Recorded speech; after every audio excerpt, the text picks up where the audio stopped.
Call to order this regularly scheduled meeting of the Humboldt County Board of Commissioners. It is Monday, February 3rd, 2025. It is 8:30 in the morning. All commissioners are present, and Anthony Gordon, our district attorney representative, is on the line. County manager's here as well as our clerk. Good morning to everyone. Please, looks like I already screwed up and got us out of order. Please stand and join me in item number 2, the Pledge of Allegiance. I pledge allegiance to the flag of the United States of America and to the republic for which it stands, one nation, under God, indivisible, with liberty and justice for all.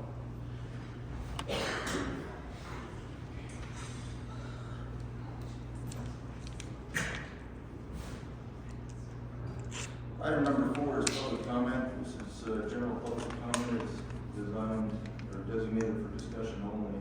Public has the opportunity to address the commission on any matters not appearing or appearing, I think is what our training suggested, on the agenda. However, no action can be taken on a matter raised until the matter itself has been specifically included on an agenda as an item upon which action may be taken.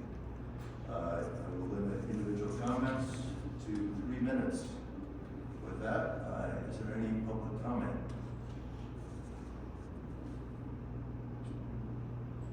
None in the room? Any online? Okay. With that, we'll close public comment and move on to item number 5, which is approval of the minutes. This is for possible action. We have 2 sets of minutes. One for January 21st meeting, and then our retreat meeting last week, January 27th. Any questions or concerns or comments on the minutes? Take a motion if anyone got. Motion to approve January 21, 25 minutes as presented, and motion to approve January 1, 27, 25 minutes as presented. Okay, Commissioner Tipton has a motion on the floor to approve the minutes as presented. All those in favor? Aye. Passes unanimously. Thank you. Moving to item number 6, this is approval of expenditures for Humboldt County for the period of January 21st to February 3rd, 2025.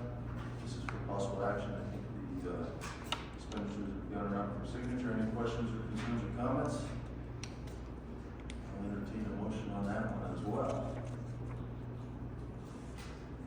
I make a motion to approve the expenditures for January 21st through 2025 through February 3rd, 2025 as presented. Thank you. Commissioner Brooks has a motion on the floor. All those in favor? Aye. Aye. Passes unanimously. Item number 7 is appointment of members to special districts and boards. This is for possible action. This is consideration, discussion, and possible approval of the following board appointments. The first one is the Nevada Rodent Control District. I'd like to see their uniforms, their fancy logo for that one. Board members serve 3-year staggered terms. Their seats A, B, and C. A is Hans Michael Vanderhoek, with a term set to expire the first Monday in January 26. Seat B, Edward Bartel, his term will expire the first Monday in January 27. And seat C is Clay Smith. His term will expire the first Monday in January 28. Any comments, concerns, or questions? Mr. Chair, I'd like to make a motion to appoint the 3 members read into the record by the chair to Nevada Rodent Control District. Okay, Commissioner Cerri has a motion on the floor. All those in favor? Aye. Passes unanimously. Thank you. This case will be done by 9:10. Item number 8, we will convene the McDermott General Improvement District Board. This is for possible action. Item number 8A, do I need to do anything special to bring that board to order, or just as part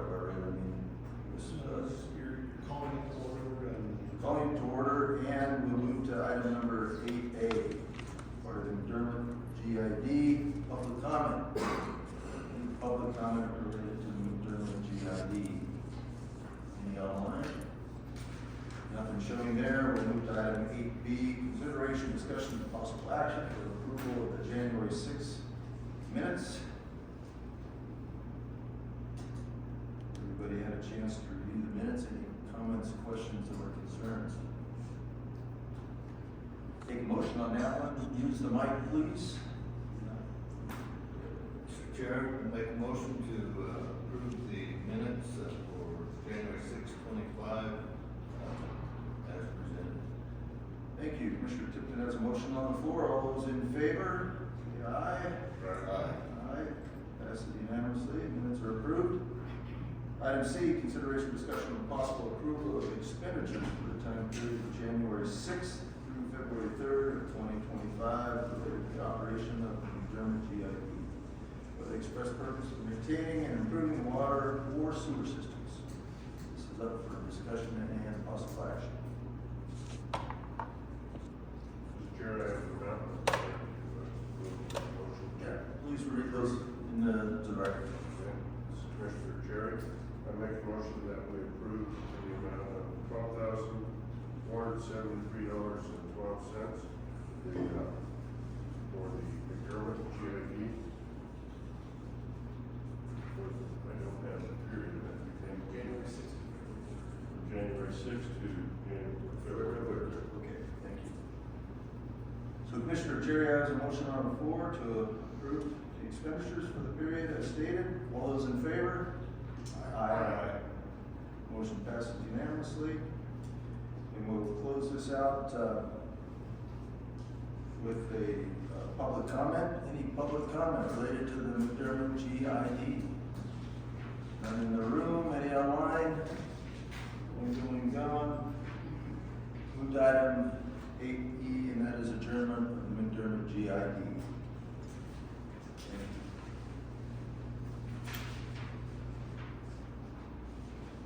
I'm assuming these expenditures for the Paradise Sewer will cover those at a future date? Paradise. So That was- they have their own board now, so they'll cover those. Making sure I didn't miss it. Nope. Thank you. Well, appreciate it. Item number 9, this is the comptroller fiscal year 25-26 property tax rate. This is for possible action, and also will receive a financial report out, information only. With that, welcome Gina and Leslie. Good morning. Good morning. We have a little PowerPoint presentation, so we'll give Weston just a couple of seconds here to get connected. Weston, is it okay if we interject the questions as you go through the? Thank you. That's the way. All right, so this is the time of year that we need to notify the Department of, County Comptroller, geographically purposes of the record. I have with me Deputy Comptroller Weston. This is the time of year that we have to notify the Department of Taxation of our tax rate, whether we're going to continue at the current rate, or if we will change that. So next slide. Just to kind of give a little bit of information to anybody online or who cares. So in 1979, the legislature passed SB 204, which was to provide property tax relief. So prior to that, it was about a tax of $5 per $100 of assessed valuation. That set that amount to the $3.64 per $100. Next slide. Then in 2005, the Nevada legislature determined that due to the rising property values, that placed an unreasonable burden on the taxpayers, and that's when they set to what's known as the tax cap, or also you'll hear abatement referred. So next slide. So for the 24-25 fiscal year, the current tax rate is set at 3% for residential and 8% for the general cap. Other than that, that's pretty much it is everywhere across the state, and that's based on a rolling CPI amount. So next slide. This shows for all 17 counties in the state the combined rate. So this for Humboldt County, that 3.1716, that's our highest tax rate, which is the city limits. So that's where we are. We are the third lowest. Last year, Eureka County did raise their tax rate by 20 cents, and Clark County did in their one of their other districts by 5 cents. But so we are the third lowest in the state. Next slide. And then just for the county piece, our 0.7512, we're the second lowest. Clark being the only one lower than we are. and mainly because they have the population that they can do that. So, what would a tax rate increase look like for Humboldt County? So this slide shows you what our current tax rate is, and the piece that goes to the general fund of that 0.7512 is at 0.3530. So what would it look like for just the real property taxes if we were to raise it by 5 cents? It would bring in an additional $228,814 in the general fund, and 10 cents would bring in $436,668 if we were to increase 10 cents. Kind of pause it a minute, let everybody take a look. So what, if I looked at the total net taxes, so it's just So you'll see. all general fund. Okay. related, R- All so- the others, the total net taxes stay the same. Right, so right now, the current tax rate is, for the county piece, is 0.7512, and this is how we have it allocated. So if we were to increase, say, the amount to the general fund by 5 cents, that's why you're just seeing that on that top line. 5 cents, this is just property tax, would bring in $228,814, and 10 cents would bring in $436,668, based on the current assessed valuation. Okay. We're gonna pop back to that in a minute, but let's go to the next slide. This is what it would be in net proceeds. Just based on last year's amount in the 23-24 distribution, that same 5 cents would have brought in $314,779 in net proceeds. Reminder, the whole property for the whole county was $228. Net proceeds alone would have been $314, just based on last year's valuation.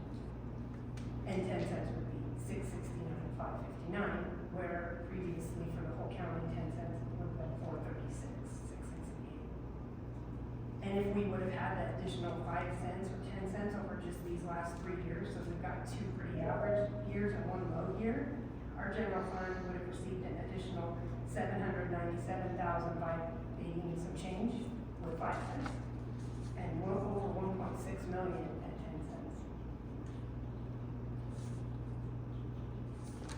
Any questions before we move on?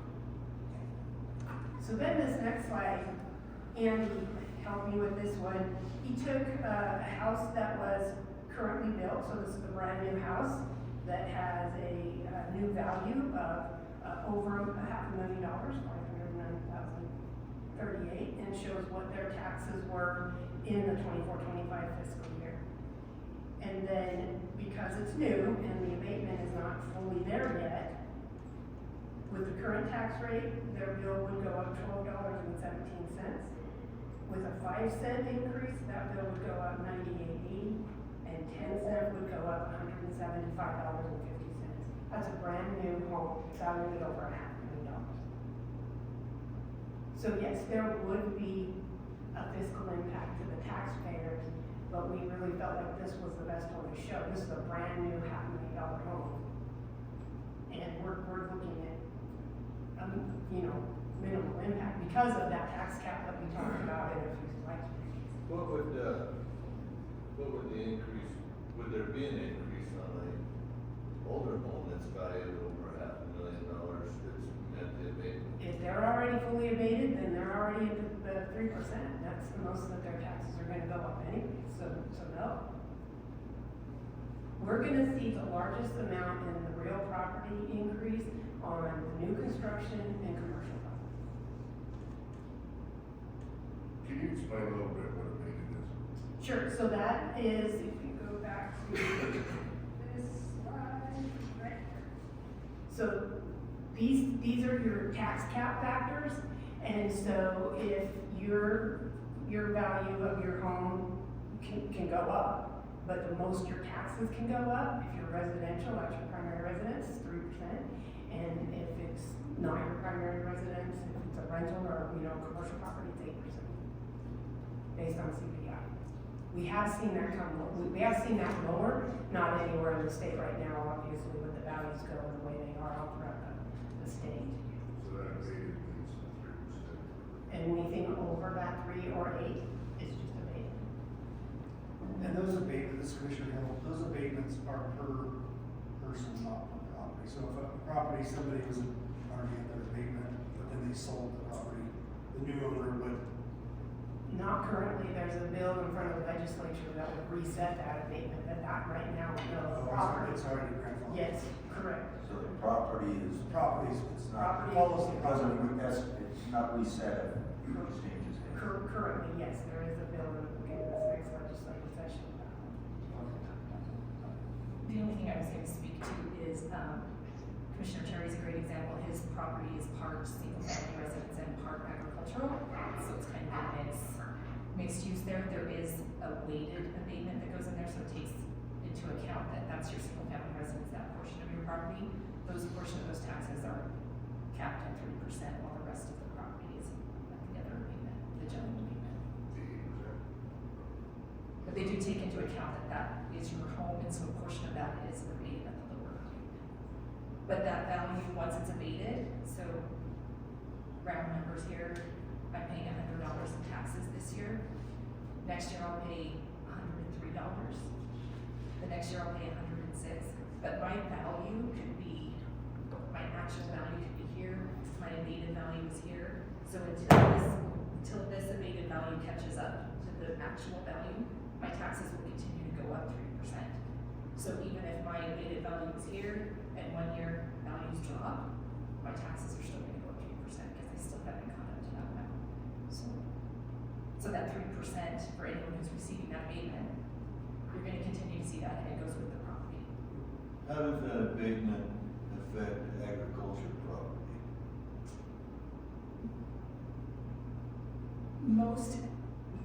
Most agricultural property is receiving that 8% if it doesn't have single-family residence on it. It's considered general. So when, I was in the assessor's office when this all came into play, they determined that capping the value was unconstitutional, so they applied it to taxes instead. So if it has to be your single-family residence or qualified, it can be a qualified rental as long as you meet the HUD rents. But those are the only two properties that qualify for the 3%. Everything else is at the higher cap, which can be anywhere from 3 to 8%, depending on the CPI. Right now it's at 8%. It's been there for a few years, I think, 3 years now. So farms and ranches could see a significant increase. I would say probably not any more than what they're seeing at the moment, because you're still abated.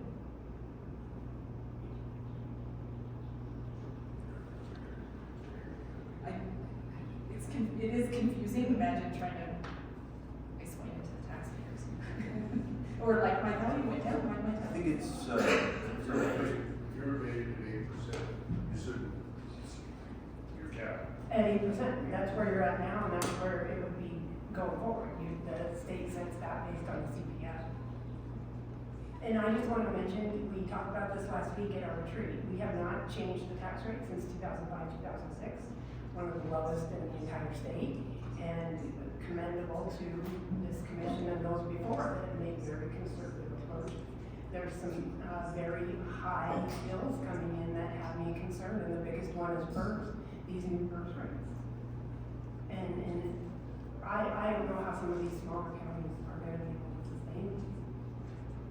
We also know there's growth coming into the community, and if there ever was a good time for a tax rate, I would have to increase, I would have to say it would be now to get ahead of that growth rate to capture those new property tax revenues. And again, to point out, mines, this will not impact them, they pay at $5 anyway. The only difference is we will get more than the state.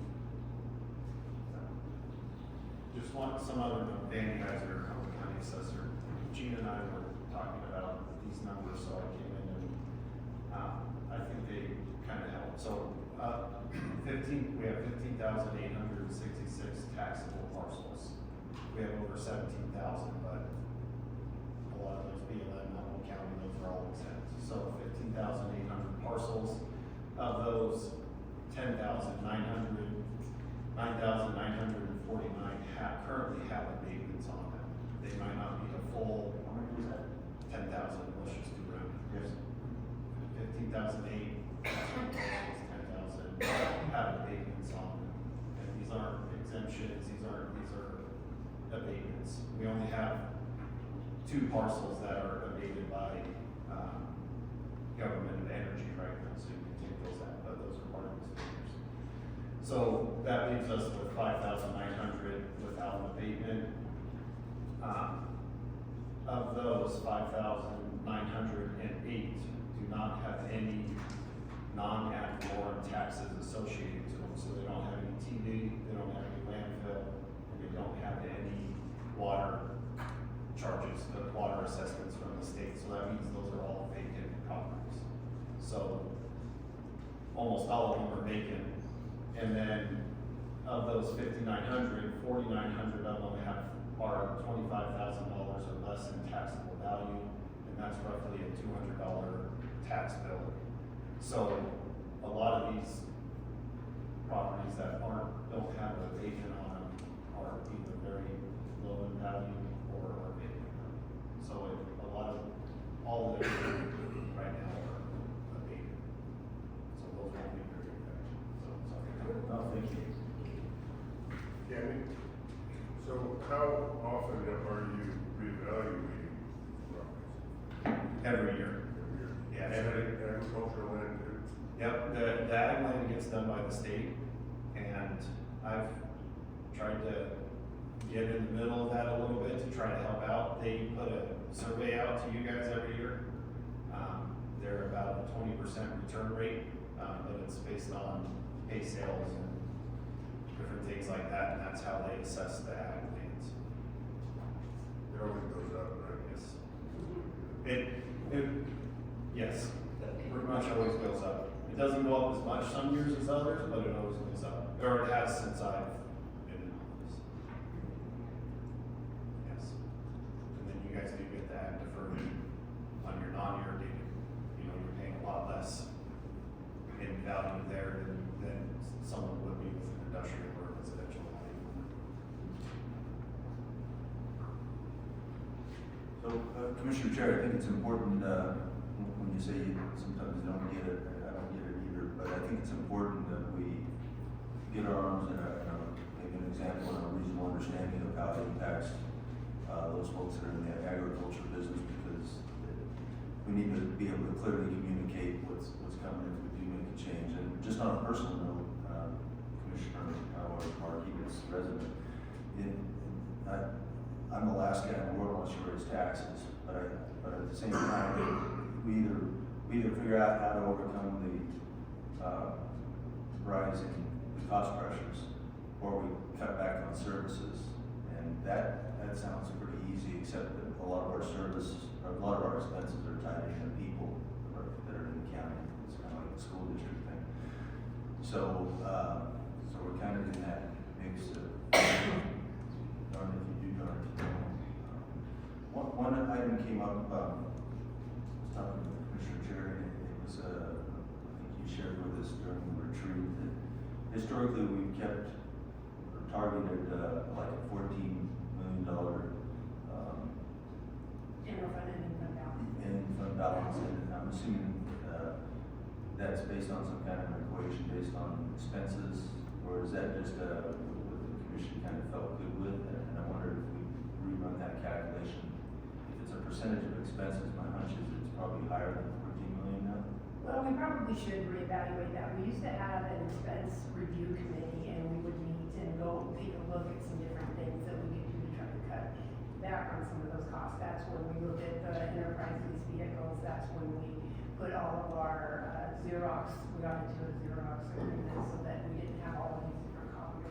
We found some ways to really cut some expenditures, and we had set those benchmarks at 14, 13, 12, when the income balance got to that level of what we needed to do. And we probably should meet again and see if that, maybe that 14 million doesn't need to be raised, because obviously we know our expenditures have risen in everything, the food at the jail, and everything is a lot higher than it used to be. Sure. Please. So, we just didn't pick this out of the air. I think it was mentioned or stated, request that you have 60 or 70% of what your annual expenses are going to be in reserve Well, and we do try to make, because you don't have your first tax installment due date until August. And so the last and fourth one is March, so you wanna make for sure that you're sitting on a fund balance strong enough to get you from March until taxes start coming in. Is that 14 million based on like a 80% of expenses? We actually took a look at what our revenue and expenditures were, and we were trying to match that up as much as we could, so that we didn't erode that any fund balance. And then, as Commissioner Cerri mentioned, we took a look at what those expenditures were from that period of time from March each year through July and August to make for sure that we were sitting on a healthy enough ending fund balance. But it's not a state mandated equation, it's what we feel good with as a county. Right. The state's mandated level is a lot lower than that one. That was our comfort level. Question? Please. On this slide that you have up there, I see not quite finding as many of the others, $2.64. All that's Is there a cap that they can't go higher than that? That is it, $3.64 is the cap. Okay. Moving on, I thought about this over the weekend. It seems like a couple of years ago, we were looking at building, redoing this part of the building over here, or building a new courthouse. There's been several projects come up. We were looking at grants. Does grant funding have a relationship with what we're charging or not up to the max? None of the grants that I am aware of look at that. They're more program-related grants. Now, we haven't really looked at a building, but I could probably see where they could say, before we give you money, you guys have got some flexibility to raise some of your own. That's where I was going. I thought that was brought up at one time. And if we increased by, I'll pick the numbers, I did know first of all, I thought I was getting your staff notes that you didn't want to make a recommendation, which I love. Which I love that, so good for you. But if we increased it by the 5 or 10%, where would that put us on this chart? So, yeah, you can see if we come up 5 cents, we're gonna still be right there. Right, so we're still third lowest. And even if we go 10 cents, we're still the third lowest. Thank you for being us for that. Yeah, I love it. Commissioner Brooks, and it sounded, one other thing, there is a deadline to let the state know, it's February 21st, correct? So today's the day to put up or shut up or We next do meeting. have one more meeting if you wanna take some more time. But I guess today's good, since we expedited through the first 8 items, today's a good day to get it all out on the table so you can talk with your folks. Paige Brooks, I just think if we all sat back in our own homes at 2005 and had no increases with bills coming in, we would not be in very good shape. And so, we either have to increase industries, we have to either increase taxes, but the utilities in this country right now are out of control, so. 5 and 10 cent, examples that they've given, to me aren't detrimental. I agree that nobody wants tax increases, but with the sheriff's purse changing, I mean, they're going up a lot. Insurance is not going down. Gas and power is not going down, so I think your hands are a little tied behind your back. If you don't do it, you're gonna. I don't think there's ever a perfect time, but I think we have been very conservative for a long time. And until we see some industries come in and try to help balance that out, I just, be responsible on the other end too. So, that's my 2 bits. Thank you. The concept of being conservative, I think we would still remain very I agree. conservative. Yes, Commissioner Cerri. I just want to be confident or transparent in the fact that taxes really haven't increased. Because valuations of what a house was worth 10 years ago is not what it's worth today. So you're being taxed on that increased value that it has appreciated in the last 10 years, right? You are, but and back to the abatement, when they put AB 489 tax in 2005, to put that tax abatement on there, that was the legislature trying to make it so that it wasn't exploding and going so high that, and now each person couldn't afford to But the statement is that your tax rate may not have gone up, but the amount of taxes you paid has gone up. It could on the value, yes.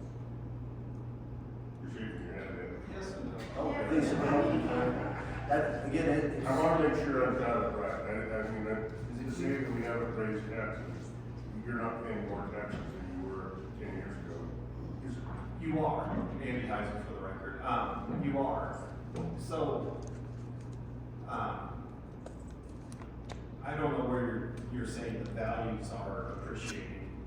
The values have appreciated, the values have gone up over the last 10 years in my world. I'm not talking market, just in my world. But the values also go down. You know, when you get a 10, 12, 14-year home, those values start depreciating more than they appreciate, in my opinion. Looking at the data, I guess it's not my opinion, looking at the data. So, you know, the older part of Winnemucca, First, Second Street, and even below the railroad tracks, a lot of those homes are selling for $350,000, you know, $330,000, and their taxable value in my end is $230,000, $240,000. So they're not even really close to market value. Now you do a new home, yeah, that value's coming up right about market, but 10, 12 years down the road, those values start declining. The big in agriculture, that concerns me because I have no control over that evaluation. But I can tell you that real estate has increased considerably in the last few years. And the part that I truly do like about Nevada, and we're the only state that is like this, is we don't go off market. No one pays taxes off the market. Idaho, Oregon, California, anywhere else but here. Now they use the cost approach to check values, but Nevada is the only state that works off of a cost base. And our market does have an impact on land values, because that's all our land values done by market, but the states requested us to be within a ratio of that market value. So if market value is $100,000, they want us somewhere between 32, 35 ratio, so that puts it at 68, 72,000. But we do have, and there is statistics, I think the state keeps them, of what the capital value, I don't know exactly what the word is, in Humboldt County. Well, I send a report 3 times a year with our total values. What is, how much has that changed in 10 years? Because wouldn't that have growing? Oh, that's a guy, I haven't looked at that, but a lot. But we've also, I mean, when I started, we had 15,000 parcels, and now we have almost 18,000.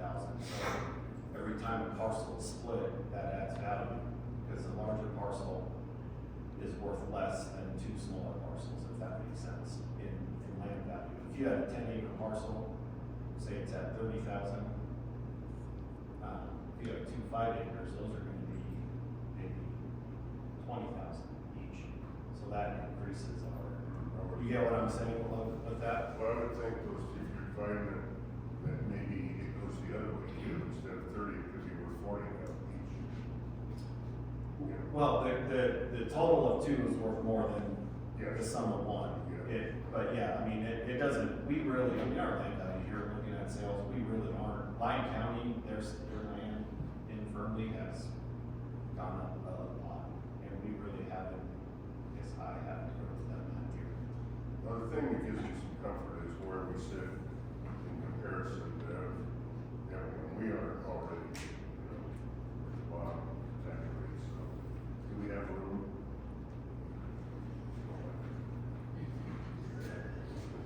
Can I mention And one? I see Commissioner Hill as a business owner has lots of, go ahead, Gina. Okay, so this is the combined rate, so this afternoon on the city council agenda, they're gonna be having the same topic, the same discussion. So that $3.64, a piece of this could be the school, a piece of this could be the city, a piece of this could be the hospital. So that's why these meetings take place, to discuss that, and I think that's why a conservative increase, if any, would be a good one, because then that still leaves room in the $3.64 if any of those other entities need to raise their tax rate. Hill, do you have anything to add? This is Commissioner Hill. Yeah, this is all a little confusing to me also. I think one thing that gives me a little comfort is that there are the caps in place, so it's not affecting everybody. There are some people that will be completely protected. It boils down to, then that money is just what we withhold from sending to the state, so there definitely will be some folks that will be affected, but you know, at the end of the day, the bottom line is, if I hadn't raised my prices in my business since 2005, I would have eroded my ending fund balance and would be doing something different. So, you know, all of my utilities and everything's went up. Everything's, my best guess is 30 to 40% increase in all of my costs now. So, I think this is a conservative way to gain a little bit more revenue without putting a huge burden on folks. So, you know, the county's for the most part debt free. We are still within the low three in the county of taking advantage of this. So I think this is a very conservative way to gain a little bit and keep the county up and up. Thank you. You know, as we trend toward our budgeting piece, I'm putting a level mining hat on. You used to just say, you know, every department, you need to cut your budget by 10%, and didn't have the same relationship with labor, like 47% of our costs, so it was a little less from a personal standpoint. It was go cut your budget by 10%. That was how we addressed potential overreach.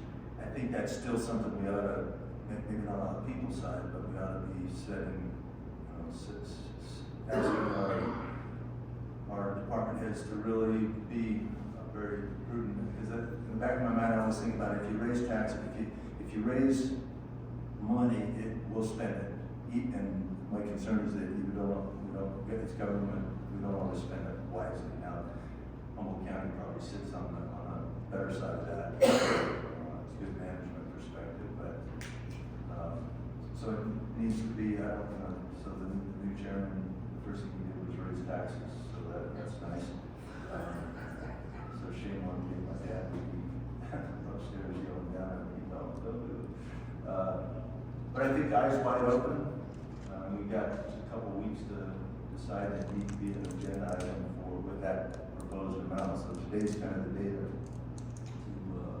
come up with that. What I hear, you could be wrong, is that we're have an appetite for doing it, and then it becomes it's how big is the apple, 5 cents or 10 cents.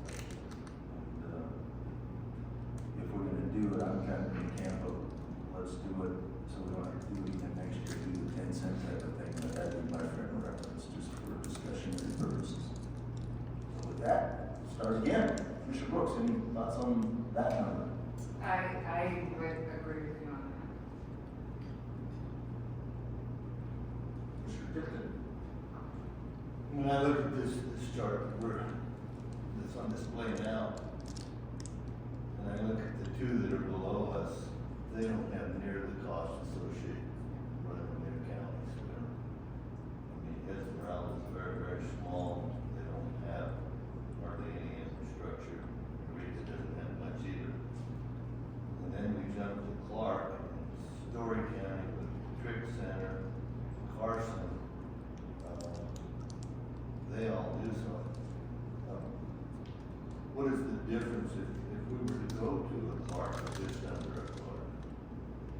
And that's a lot, but if that doesn't really hammer very many people, it won't do it. No, because of the abatement. Because of the abatement. Can you scroll through to the net impact or in terms of revenue? So the 10-cent one puts us up $440,000 or 436. We have the net proceeds portions. Okay. And that one is 669 and 559. Kind of 10 cents. that was based on last year's numbers. Yes, last year's distribution. So you combine those two. Yeah, correct, the 669. Our numbers $1 million. Yeah, about $1 million between the two properties. property and net proceeds. And our total expenditures for, budgeted expenditures for this year, 24-25, what's the number? I do not recall off the top of my head our total expenditures. And Eureka is an anomalous thing because they have the benefits of the big panhandle mining Yeah. boom up there, so. Without all the people. Yeah, young people and biggest mines in the world, and They do all their net proceeds for. Yes, all the net proceeds and increase. No, other than just the county. any, Sharon, you want to add anything? Yes, Commissioner Hill. I think to play along with that again, the last 4 years, we have been fairly conservative in the budgeting, and I feel that we have worked very hard to cut any of the extra out of the budget, you know, the fluff out of the budget, as we say. I think, you know, folks before me also worked very hard. I think every year we work a little harder to find things that we can cut. At some point, you know, you start to see suffrages in the services. And I think, you know, Gina's very conservative in her projections, and I think that's helped us a lot in the budgeting and not spending all of it all the time. I think we've skated by a bit, you know, with the increase in PERS and the increase in these costs. I think it's becoming very real that any fund balance will be eroding more rapidly than we would like to see. So, you know, as far as a movement, I think I would rather take the hit once versus doing this every year and raising taxes every year. Let's come to a number that we're comfortable with fiscally to get there, and let's shoot for that number for the increase. And, again, the cap is going to be very hard for people to understand. There's a lot of folks that won't be affected by this. There will be some new construction now. Sir, I just have a question. Is there a clear way in folks' tax bill that they can see the cap, or if they're capped out, or they, you know, because that's probably going to be one of the questions: is this really going to affect me? Am I capped out? Because that's the story I'm going to tell after we raise taxes. Is maybe you're already capped out. Maybe it doesn't affect you. So. Since this will affect Andy Yeah. and Rona's office is the most, I'll let them answer. You know, because we'll get those questions, and maybe if you're capped out, then hey, you're not going to be affected by this change. We're just going to be recovering more from the state. Yeah, Andy Heiser, we have those phone calls every year. They have gotten less and less since I've been here, and I don't know if it's that people understand it or they say, oh, what the move on. But we do have, they're on my assessment notice every year. And we've actually changed some of our methodologies with new homes, but we send a lot of information out to try to get everyone on that little cap if possible, if they're in their primary residence. And we send rental affidavits out every year, so we do a lot to make sure people's caps are right there. This was that big blow in Clark a few years ago where everyone lost their mind because someone was told they were all going to get raised to 8%. So people do know about that in the state, and that kind of helps a lot because we have a lot of phone calls from that. But it's on the assessment notice, and I'm pretty sure it's reflected on the tax bill as well. Thank you, Andy. Sorry, Brooke Lenneberry, Humboldt County Treasurer. I just wanted to add that on the tax bill, it's in the actual tax dollars that are generated. Every single entity that's listed on this form, plus any extras, it shows you how much was billed, how much was abated, and how much the net tax is. So, and then it also has a space where it says this is your actual values, and this is the amount that you billed on. So it's as transparent as it can be for that. Yeah, I just wanted to throw one more thing out there, go forward to our budget process. SB 116, probably is going to go through. It's very early in it right now, but that's the increase in elected official salaries. And I don't think that the way it's set right now, it's probably not going to affect the commissions. It's going to affect our elected officials other than county commissioners.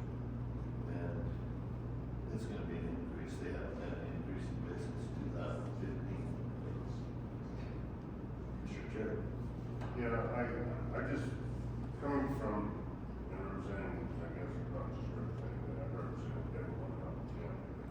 Being familiar with the agricultural side of things, I'm concerned that, we operate a little differently. I cannot pass increased costs along. My income is based on market today. And it will some years be good, some years bad. My taxes don't reflect that, and they will stay the same. Also, a lot of these ranches have more than one resident that for their employees and stuff, and I'm assuming all those other residents that are on these ranches, they would also see an increase because they're residents, employees. Andy Heiser, for the record, you can have multiple primary residences on a range that qualify at 3%. If it's their primary residence, whether they work for you or not, if it's their primary residence, it's a 3% cap. I guess bottom line is the taxes are going to increase on all the residents. I get it. I mean, I sit on both sides of the table here, and I know we're facing a situation where we've got to either make some reductions or find some, or make some increases, I just want to make sure that we're not going to affect those in the agricultural side of things more than the other side.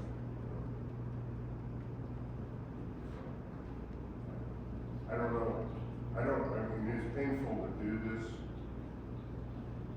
every year, and I agree that probably that we ought to just bite the bullet, so we don't have to do it again next year. Maybe go, I don't want to tell them. But your point, you could do it, we could, I think, you could go either side of that philosophy. You could say, we're gonna do the minimum this year and, see if economic drivers change. Obviously, it takes a while for businesses to come in and set up and start to have an economic impact, I would think, to the county. So you could say, listen, we just did a minimum, or using 5 cents as a minimum, or you could say, listen, we want to address the issue, be forward thinking, and we did it at 10 cents back. But I think you could go either way. I hear what you're saying. You do have your perspective is valued, and not what's it worth second. I don't know, I just would like to get a sense of, if we do increase it, what that is, what minimum, I can have a sense of what difference that makes, if it is significant or Is there an opportunity to work up a couple of examples for Commissioner Cerri over the course of the next few days, so he could, because it's not just for him, and his fellow ranchers are gonna reach out to him and say, hey, what's going on, can you explain it to me? And most of the commissioners here have friends and folks in Norwood County managers as well, are gonna be asking how the agriculture side of things are impacted. We ought to be able to show them some examples, so those are being transparent. But I think the fundamental concept is, and I think Commissioner Hill stated it very well, we haven't raised anything since 2005, but a normal business operator would have done that. He probably wouldn't be in business today. I think he said 30 to 40%. And obviously he's in it a little different because he can pass that on to some extent to his customers, or just so the time is here to not sweep it under the carpet. It's time to address the issue, and I don't see costs going down anytime soon. In fact, they're probably going to continue to rise commensurate with CPI, and hopefully that's in check. But so that's a long-winded way of saying I think we need to raise it. It's a matter of what the number is, and the way that would work over the course. Don, maybe you want to chime in with some thoughts, opinions from your perspective. No, I think, Don Kalkoske for the record, I think these guys have put in a ton of work, and, Gina and Weston were showing me this last week, and I was like, wow, it was was great, it made a lot of sense to me, and it was something great that you guys were able to help make this decision on. I agree, I don't see costs reducing anytime, and, you know, I think we have a great group of individuals here at the county that are very cognizant of expenditures. I hear it on a daily basis, hey, I can save $10 here, I can save a little bit here, you know, doing something a little bit differently. These people work their butts off trying to save money and trying to keep us in. I mean, granted, there are gonna be those times, I mean, we saw it this year with the boilers that we had to replace, it happens. So, I don't see, you know, from my perspective, any way of cutting services without affecting the people. So I'm in full agreement that, yeah, I think we need to do something. Mr. Chair, I just thought of one other thing when, County Manager Kalkoske mentioned, you know, we had to replace those boilers. One thing that we've had over the last few years that's now ended is the Federal American Rescue Plan Act dollars. We were able to use that $147,000, whatever it was, to pay for those boilers with some of that ARPA that we haven't spent. Those are going away now. We won't have that anymore to help pay for. Security blanket is gone. Yeah, the nurse at the jail and a lot of the other revenues expenses that those revenues cover. Can you show me, Westman, what the net proceeds on the 5 cent one was? So 300 and, now go back to the other one, so we could just combine. So the 3 plus the 2, so one's at 5 cents were $1 million at, or $500,000 at 10 cents. What That's about- twice that. Yeah. Wow. I already. So one thing that we can do, I can share these slides with you so you can take them home, have them to look back over. In the meantime, we can put an item on the next agenda, which will be following our audit report. So that's a lovely time to talk about property tax rates and increases. And then I can work with Andy and Rona and we can come up with a couple of examples similar to the new house that we did. We can maybe pick a ranch. We won't pick yours. We'll pick a random one. Well, if you want yours, we can do. Behind the scenes, you ought to pick his, just so, because that, if you know what's going on in your own world, it's easier to communicate to others. You don't have to share it in public, but at least you'll know how to address it with your fellow ranching community. And we can pick an existing home, like maybe that's in the railroad subdivision that's older than 20 years. So we can come up with a few examples, then help you make your decision and put this on the next agenda if you'd like. So, in order to meet the 21st deadline, we have one more meeting, that would have to be an agenda that's posted that would state whether we're gonna do the 5 or 10 cent or. I think our language allows it. This would be a question for legal counsel because it states that it's currently at 0.7512 or to change the rate for the 25-26. So we could decide the rate at that meeting? Yes. Okay. So we're not gonna take action on this A today. Doesn't sound like we'll, it sounds like we'll take advantage of, the 2 more weeks we have between now and the next meeting, still to meet the 21st deadline, so we can see some examples. Just get some, are you good with that? Yes, I can say, I can vote. Okay. And are you guys fine, at the 5 and 10 cent examples? I just thought that kind of showed a comfort level. Commissioner Tipton brought up, there's, so it's still out there, now the time to address it more forward, looking, a higher number. Well, I think it shows, just like you had your epiphany with the $500,000 on the 5%. Yeah, just keep doing the math, add 500,000. We do 15 cents. Yeah, it's another Pretty sure 500. it's $1.5 million total, so Straight. good idea there. Okay. Well, with that in mind, we can continue to discuss it. I think we've ended up that we're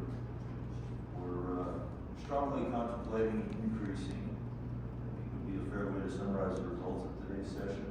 We'll look for some examples, and I would think an agricultural example or two, a residential one in one, because Andy said, there is places where the value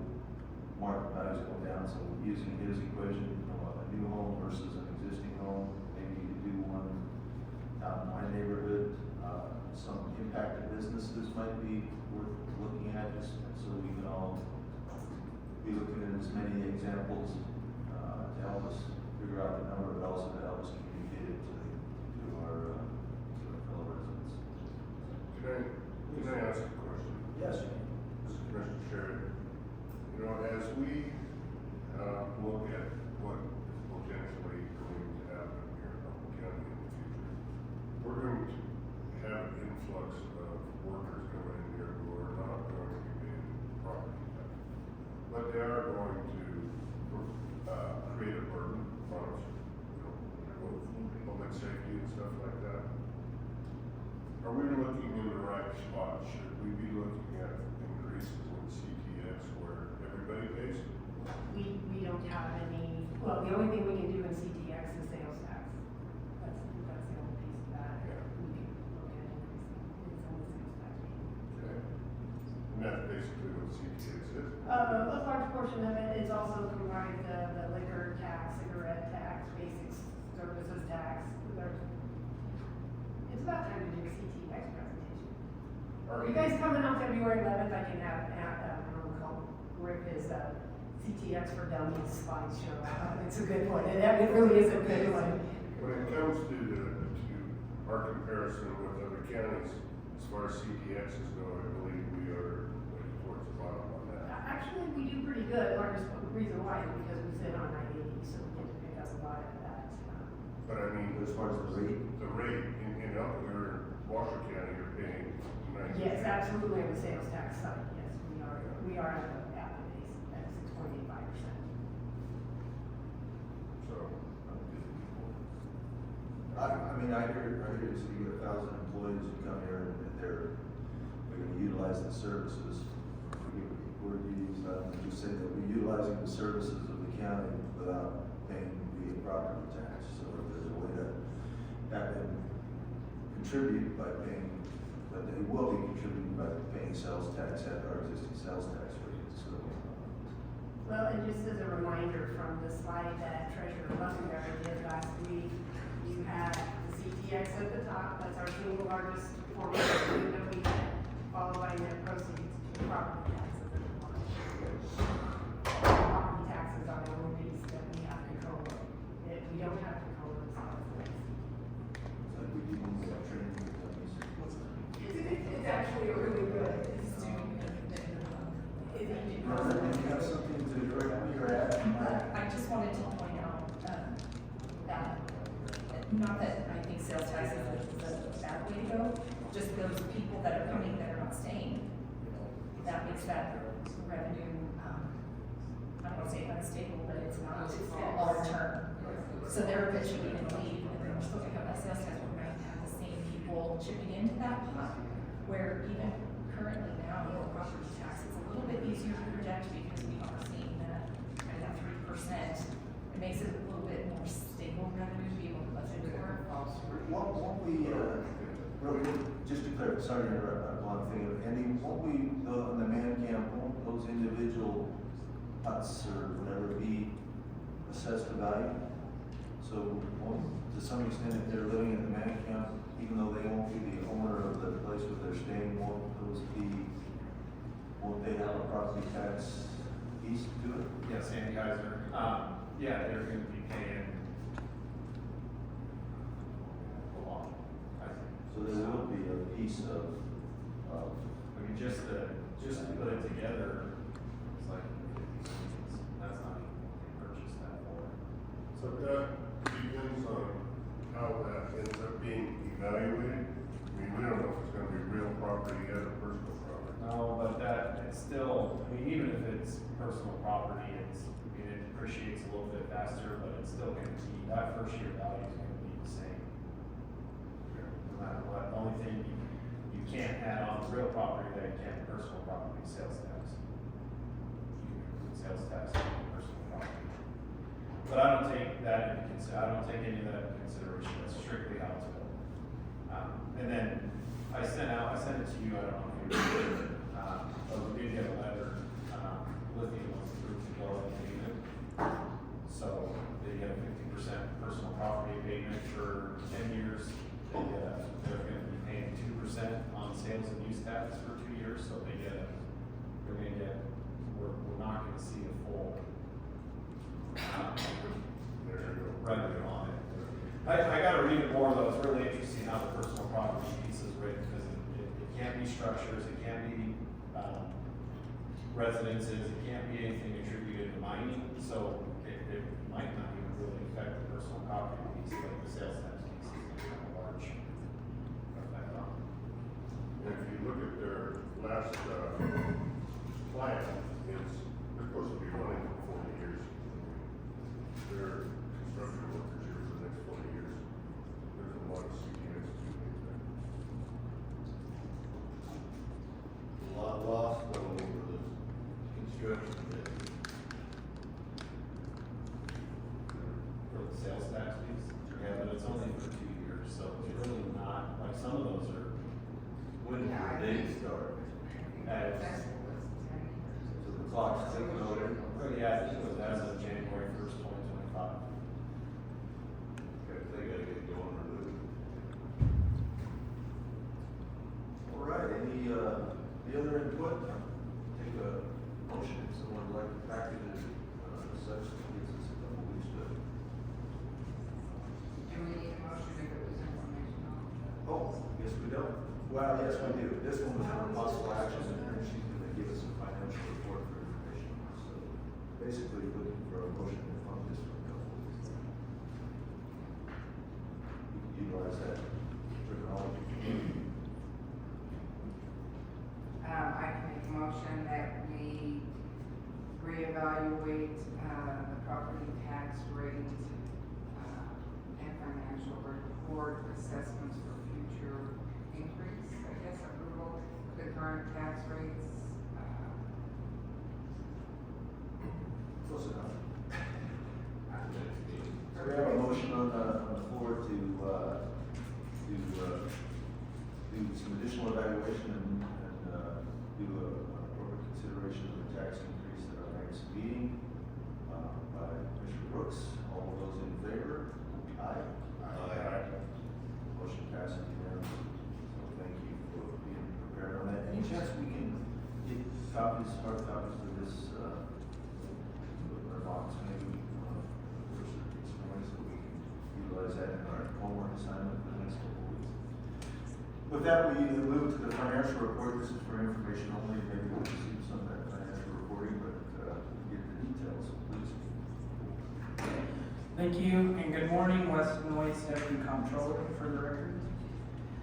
So I guess I'll just go right into CTX since we were just talking about it. We're still dealing with that transitional phasing with the Department of Taxation software. So we only saw CTX distribution for the month of November in the amount of $576,182. So yes, that's nearly half of what we would expect to be receiving. However, we did receive communication from the Department of Taxation that they are working to just essentially pay out what is owed to us for that month and what's occurred in this transitional phase.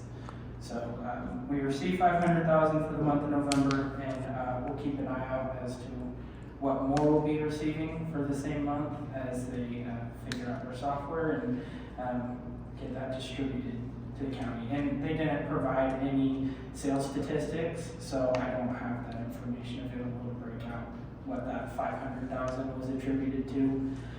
But again, I'll keep you updated when that comes in and we can evaluate from there. Additionally, last Monday, we received communications that an official memo was issued by the Office of Management and Budget from the President, issuing an executive order that put a temporary pause on the federal grants. We're continuously monitoring this, and we received more information this morning that there's a case challenging the executive order, so there's some legal discussions happening around it. As far as we're concerned with the county, though, we were fortunate enough to do draws on our 3 biggest grants that could have been affected by this pause. So currently, as the county stands, we're not in, there's not too much concern there. However, given that there's no clear answer as to when the spending will be unfrozen, we're going to continue to monitor it and see if we can make draws more appropriate, and just because we're not entirely aware of the future of that. However, given the parameters that were set in the executive order as to what spending they're looking to cut out, I feel confident that our programs are protected and we really won't see too big of an impact there. Of course, it's an item of concern that we need to be aware of, and the comptroller's office will continue to watch it and provide you updates as they're provided to us. So there's currently nothing frozen in our county? No, we thought for a few days, so as soon as they did open back up, ASAP is the portal that we do these federal drawdowns fund, and we went in and did a monthly draw for adult drug court. Obviously, that's a pretty big dollar one. And then Brownfields, Michelle has got some pretty big projects going on, so we'll be probably just staying on top of those draws and do those monthly instead of our typical quarterly draw, just in the sorry. And that is all the information I had to provide with you today. If you have any questions, or of course happy to answer. Any questions for Commissioner Regina? Okay, thank you for that information, Sharon, and thank you for being prepared on that last one. Also to Rona and Andy for participating, that was very helpful. And all the homework that you'll probably be working on over the course of the next couple of weeks, so thank you in advance. Thank you. Okay, with that, does anybody need a break? We're good. Okay, we'll do a couple more, take a 5-minute. Item number 10 is Human Services. Request a waiver of nutrition policy is up for possible action. Consideration, discussion, and possible approval to waive the nutrition policy to hire the position of human services caseworker, which was vacated on January 17th. With that, Don, you have this on? I'll take it. Danny apologizes, she wanted to be here, she had a family emergency, so she's unable to be here. So one of her caseworkers took another job in justice court, so she's down to her and her one caseworker, and it's a pretty good struggle on them because they work weekends, they work nights with anybody that gets pulled in to the detention center, so she really needs this as well possible. Any questions for Don on that? And later we can work up with him or pushing emergency. Question for a motion? Make a motion. Any questions? Okay, this is Commissioner Hill. I would make a motion that we waive the nutrition policy for the Human Services Department as requested. Motion on the floor. All those in favor? Aye. Passes unanimously. Thank you for that. And good luck to finding good casework to help her out. Item number 11. This is the Humboldt Development Authority HDA's request approval to correct the current HDA board terms. This is up for discussion and possible action. As stated, the current HDA board terms that were approved March 21st of 2022 have some erroneous information, and we need to fix that today. So that's what we're here to come in compliance with the HDA bylaws. With that, I'll turn it over to Michelle Allen. Morning. Good morning, Michelle Hammond Allen for the record. No, you're fine. Do you guys have any questions? I think it's pretty straightforward. It was just it went on an even year, it should have been an odd year, so we're trying to correct that, so it's in compliance with bylaws. Any questions or concerns? Would someone care to make a motion? Mr. Chair, I'm prepared to make a motion. I would move that we change the term ending dates, is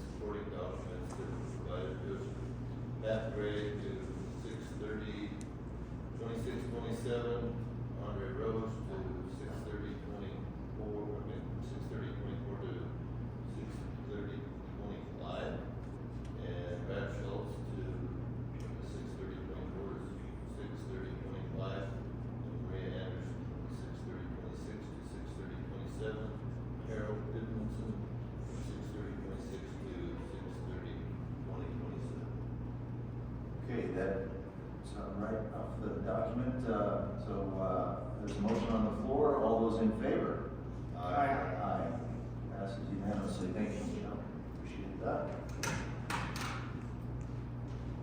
Item number 12, treasurer's request to approve certain personal property tax accounts to be deemed as uncollectible. This is for possible action.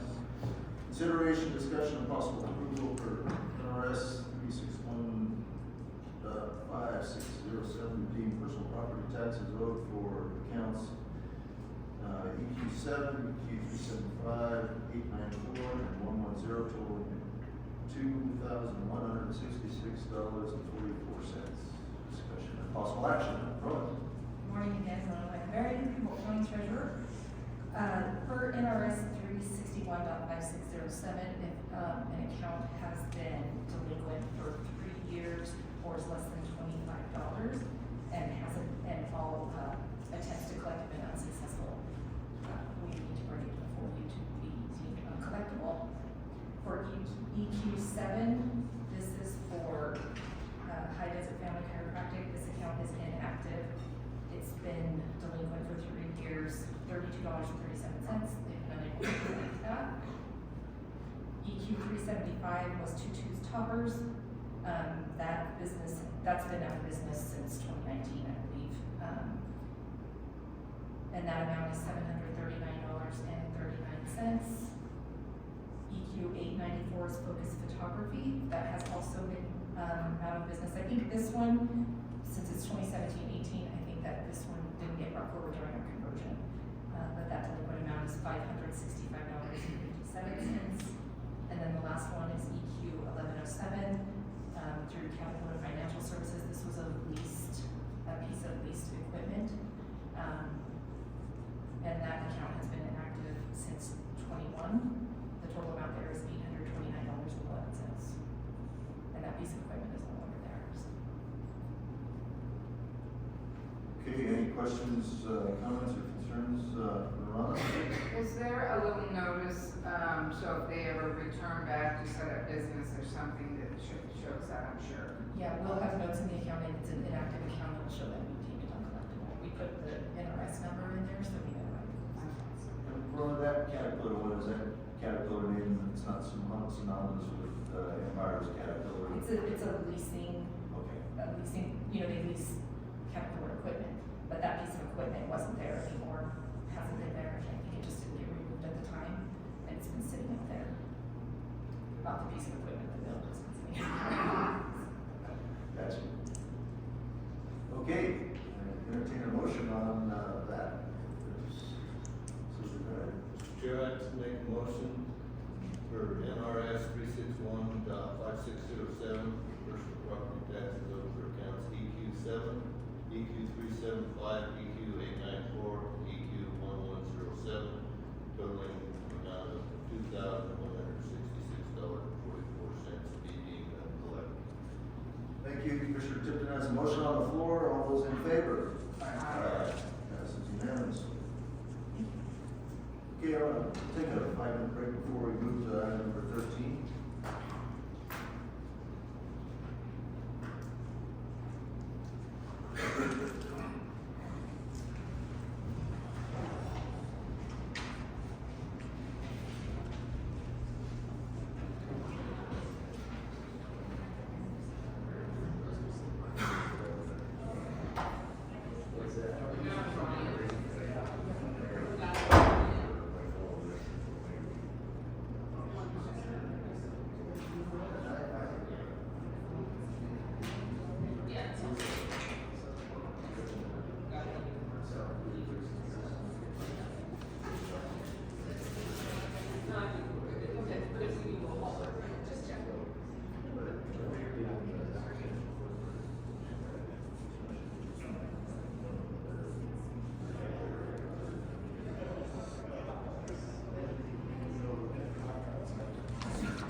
way I can deal with it, I know.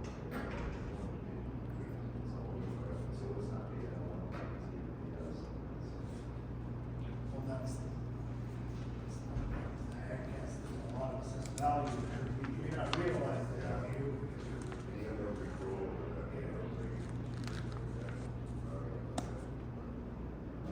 never realize that. You're using it every day. You're not realizing what's happening.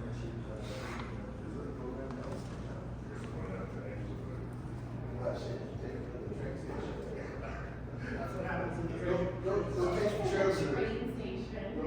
don't take the chair to the train station. Sounds like, oh, is that cool? Sort of thing.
So that's the reason they've all decided to subdivide.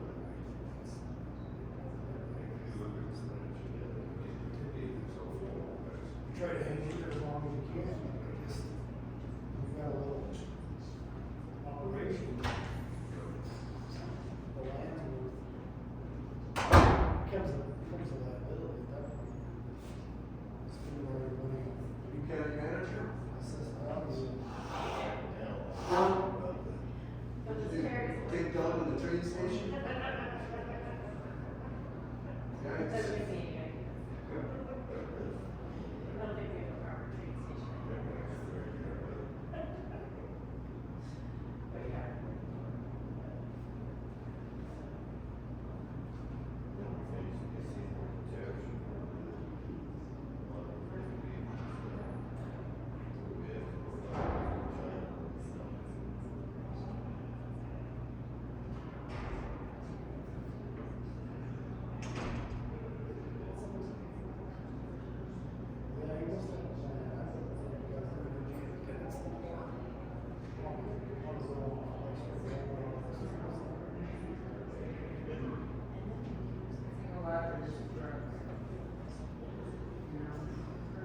Yes. That's how he has to get the borders. Get those guys to Getting step up. them to step up, I think that's a big.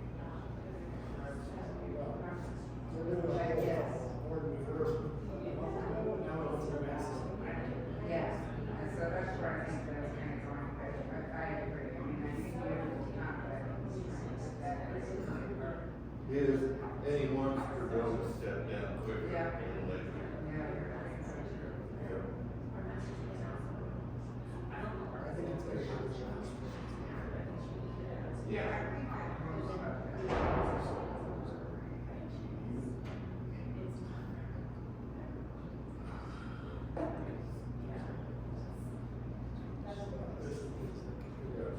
Commissioner Tipton, I think he's a little cold that, he's keep the rest of the I don't know if I got it, so we have one just, short. Thank you. Appreciate you for that. Thank you.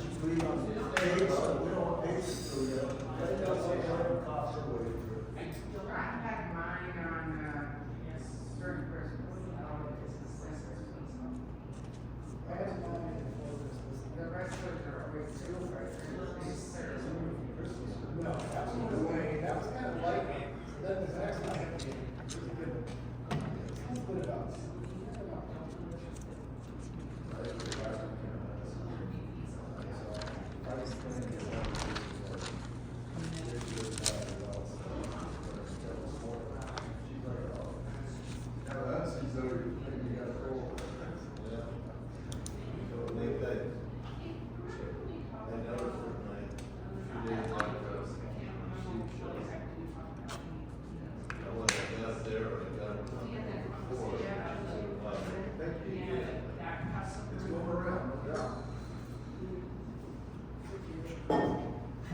Okay, we will, take them out of a little recess there and, thank the clerk's office for a half cup of coffee. Thank you for that, Tammy. Item number 13 is a set public hearing to amend chapter 8.04 of Humboldt County Code. This is up for possible action. This is consideration, discussion, and possible action to set to public hearing for a failure, for a future date to be determined by the county clerk for an ordinance amending chapter 8.04 of the Humboldt County Code related to nuisances and other matters properly related thereto. This is up for discussion and possible action. With that, I'll open it up. There's, Don, you wanna take that, please? Yeah, I'll take a little bit, Don Kalkoske for the record. So this is something that's been discussed for the past year or so that I remember. We finally, this has gone through numerous iterations. This is what we have right now with legal review. We've got several others involved in the review process. Clerk's been involved. You know, trying to nail this down with what we garnered from previous experiences with what we currently got. So, I guess just want to make sure that you guys are comfortable with it and set this to a public hearing so that we can officially adopt it and get this matter resolved. Okay, I did read through a lot of its typical verbiage that but it seems like it just got cleaned up quite a bit, which I like. At least I was able to understand the cleaned up pieces, reasonable better to me. It got cleaned up, and it also provides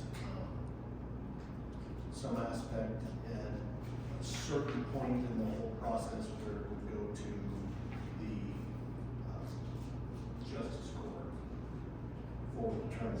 Term trial, that, yeah, was with me a little bit, but, I guess that's just the way to say, finally get to some resolution, correct, I like that, and assuming Anthony's participated in the review or someone from the DA's office. Yeah, actually, this was, well, it's come through several in the DA's office, but the most recent was Chief Deputy Maddox, along with Gabrielle Carter, the consultant. So those are the latest that have reviewed it. I'm not sure if Anthony has reviewed it yet. Some of them resolved. Yes. He's shaking his head no, so. And I can add a little bit to that. Please. Mr. Chair, this is Commissioner Hill. Yeah, we started this process, I want to say about 4 years ago. We had some nuisance complaints come before us. The term that kept getting thrown around was we have a code, Humboldt County code with no teeth in it. We wanted to rewrite the code where it had a little bit of teeth in it, offering us some, it was kind of a circle code. We just kept circling back around and we really had no way to put a name to it. So, I also looked through it. I'm by no means an ordinance writer, but I do feel that we've made some progress with this, at least getting to some sort of resolution when we have these offenses and we continue to look at them. At least we have a roadway out or a pathway to bring somebody to justice as far as putting it into it if they don't comply. So I think that's good. I'm kind of looking forward to this. Okay, thank you for that, backdrop there. Any, questions, comments, or concerns on this item? And not, in a motion?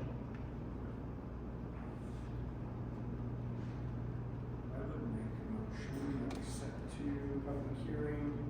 Commissioner Hill, I would make a motion that we set to public hearing, the amended nuisance complaint. Yes, one here. Yeah. The chapter 8.04 of the Humboldt County Code on related to nuisances. Okay, we have a motion on the floor. All those in favor? Passes unanimously. Thank you for that. Moving to item number 14, this is Public Works Department. This is 2 items, possible action for a new pressure washing system purchase, and then we'll get information general update on general road projects. So item 1 is consideration, discussion, and possible approval to purchase a new HCC pressure washing system from the steam store of Bunmaka and Elko in an amount not to exceed $11,690. This is up for discussion and possible action. Good morning, Dan. Good morning, Commissioners. Dan Ferrero, Public Works Director. Yeah, to bring this item to you, our pressure washer in the shop is a 3-phase unit that runs on natural gas. So it's a hot water pressure washer. Recently, the coils that run inside the heating element rusted out and flooded our equipment room. So it's no longer can't be used the way it's set up to be used. Intermittently, we can run it on a cold water cycle if we have to wash something, but for long term, it's not a solution for our needs of a pressure washing system, especially when it comes to washing off the mag chloride or salt from the plows if we ever use them. Anyways, we got 2 quotes. HCC is the 1 brand pressure washer, and they have territories, so there's only 1 store that covers Northern Nevada, and that's the steam store. So we got a quote from them, and then I got a quote from another company out of Utah for a Mighty M brand. Both comparable units, 3-phase, run on natural gas. Same setups. So we're looking for permission to purchase the one from the steam store for $11,690, and we would utilize some savings we have in our machinery budget to cover that cost. Right now, with everything we have planned out and everything being built in the machinery budget, we have about $40,000 left over in that account, so $11,000 will come off of that. Quick question on, obviously this is a hot system. Is there, I'm assuming it's cheaper for a cold, is there a benefit to having the heated water versus just pressure? Yes, significant time savings and effectiveness of the soap and stuff we use if you get the heat. Any questions for Dan on this one? Comments, concerns? And overall, it wasn't budgeted as a line item, but you have money in your budget that will cover this. Correct. Commissioner Hill here, so take those salters out of the beds, put them all away, and then we'll stuff. Okay, you gotta hook everything. I guess, Danielle, I'm in support of it. I completely understand the mission here. Did you guys look at trying to have that one rebuilt? We did, and the unit was replaced in 2010. That's when that one was new. And the guy was from the steam store was not very optimistic he could find a new coil to fit that old machine. Okay. Any other questions? It is utilized by other departments. The sheriff's department uses it often. It's open to any other department if they want to come up. We'd be happy to show them how this works. So, I mean, it not only takes care of public works items, but it covers a fleet wide for the county if need be. Commissioner Hill, would you care to have a motion to that one? I would make a motion, Commissioner Hill here, I would make a motion for the approval to purchase the new HCC pressure washing system from the steam store of Winnemucca and Elko in an amount not to exceed $11,690.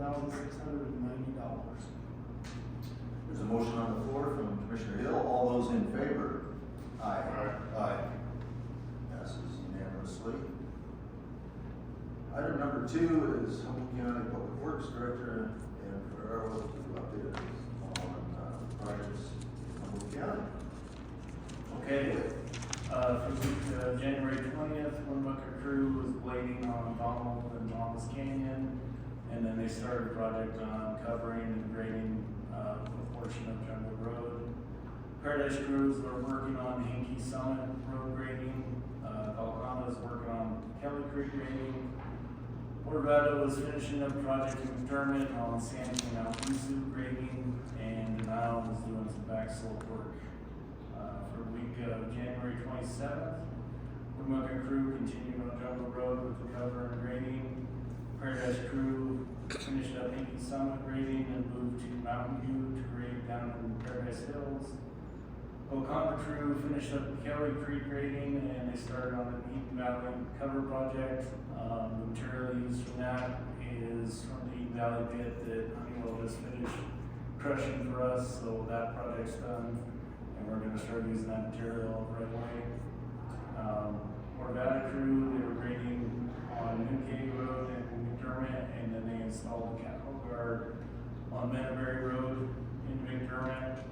And then Denial started a project on covering Woodward Road. That's what the road crew's been up to. Know some things coming towards you guys. Loader repairs, we're still waiting on another quote on those to see what that's gonna cost, but that'll bring that in front of the commission. The meter purchase for the state ARPA funds, that'll be on the next agenda item. So hopefully get that done. I did go to the Paradise Valley Sewer, their first board meeting, provided them with maps, documents, and stuff that we had, put it on the zip drive, gave the zip drive to those individuals so they can get up and running. And then Bobby went out the next day and did a walkthrough of the system and what his maintenance schedule was on it, so they have an idea of what they should be doing and how to go about running that system. So hopefully they're off and running good, and if we reiterated to them that if they need help or anything like that, we're there, to help them get through on Paradise Sewer. And then last week we spent 2 days helping buildings and grounds move all the city equipment and leftover junk from above our shop up there for their new building pad. So that was all cleared out Thursday. City's happy, buildings and grounds happy, so we're ready to start building up there. Everybody's happy. That's what we do. Yeah. And thanks for the proactive engagement with the Paradise Sewer. They offered, I wouldn't hurt to follow up with them again after kind of the first go at things up there, just to make sure it's being done to the right standard, so to speak. So thank you for that. And also thanks for the cooperation with the city, on that stuff, on those stuff. Yeah, we had to cut their old snowplow and rack it down in pieces and then haul it down to the armory and rebuild it. Didn't know if it was gonna happen, but we got it done. They cut the snow, maybe that'll bring some snow, they cut the snowplow stuff. Yeah. All right, any questions for Dan on the road? Any updates on Lambert and some of the issues on the Lambert, wrestling with the? I haven't heard anything further from residents out there. It's still on our radar to get the culvert extensions and maybe widen that bridge a little bit, to make it a little more safer there. But I mean, going into next year, we were planning on magging it again.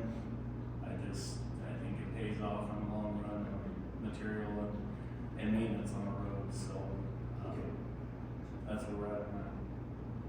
Okay, nothing else for Dan? Okay, thank you for your time.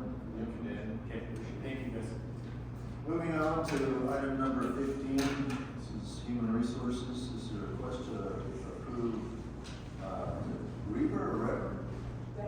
Rever Service Agreement. This is a discussion of possible action.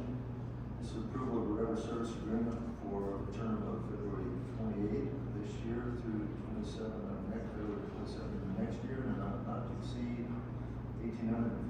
dollars. This is up for discussion and action. Morning. Good morning. Good morning, Commissioners. Kelly Granovich, Human Resources Director for the record. So this is exactly what it says there, is for our electronic filing system for our human resources documents. This is a renewal. It's really been in effect since about 2020, was under e-file, and then last year went to the name of forever. It really houses all of our personnel files, our workers' compensation, job descriptions, policy manuals, agreements, contracts, just a number of things. Most of our HR documents are stored in there. It has been reviewed and approved by the DA's office also. Okay, any questions for Kelly on this side? Anyone care to make a motion on this item? If you do, please use the mic. Mr. Chair, I make a motion that, we approve the River Service Agreement for the term February 28, 2025 through February 27, 2026, in an amount not to exceed $1,815. Okay, there's a motion on the floor. All those in favor? Aye. Passes unanimously. Thank you, Kelly. Item number 16 is the Landfills Committee, a request to review and modify the Humboldt County landfill assessment. This is up for possible action. We're looking to possibly approve to decrease the Humboldt County landfill assessment on assessor's parcel 13-0053-38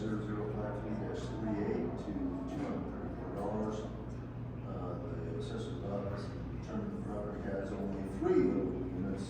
Landfill committee approved modifications at their April 15th meeting last year. Now, you want to take this? Yes. Please. So, exactly what you said, you know, this has gone through the assessor's office, gone through the landfill committee. This is an old, motel out on East Winnemucca Boulevard. Has numerous units, but only 3 of them were livable. They were, taxed, all of them. So this is just, essentially reducing it to the livable units that are there. The landfill committee moved this forward back in April of last year, and I apologize because I did not bring this before. Better late than never. Exactly. So, but assessor's office agrees, you know, with this determination. So it would basically moving their assessed amount from $1,400 down to $234. Okay, in light of our recent discussion on taxes, that's the wrong direction.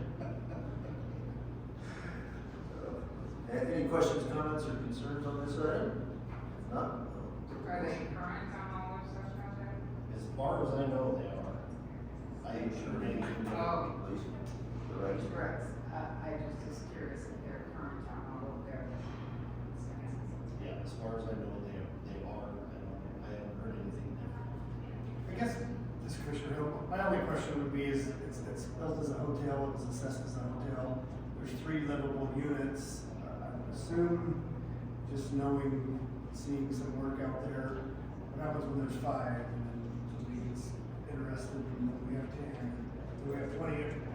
Who's gonna be responsible for going back, when the assessor go back and reassess what's livable? I believe that would be the assessor going back and assessing that.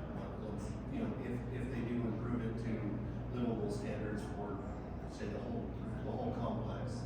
And our, I guess the other question is, are we setting a precedence where, you know, another example would be, I have 2 homes on my property, but we're not really using the other homes, so I wanna take that off of there.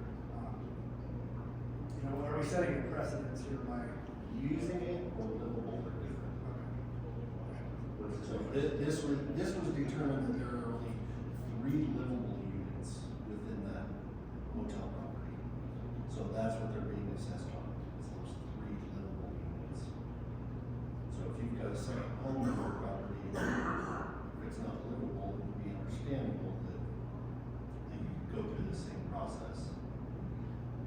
Paige Brooks, I know where these are, and I'm sure you guys do too. I question if any are livable.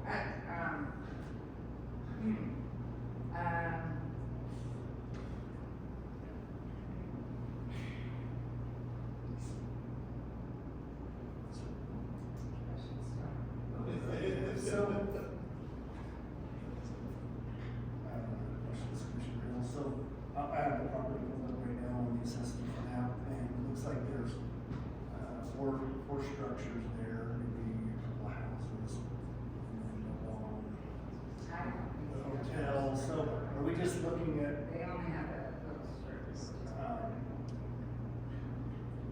which structure are we specific to these? are we just saying that, Hotel piece? that whole parcel only has 2 livable Correct, structures? that whole parcel has 3 livable units on it. So maybe that house there, maybe I this don't house. think it's the houses. Is it the strip? Yeah. I think we're the farmers.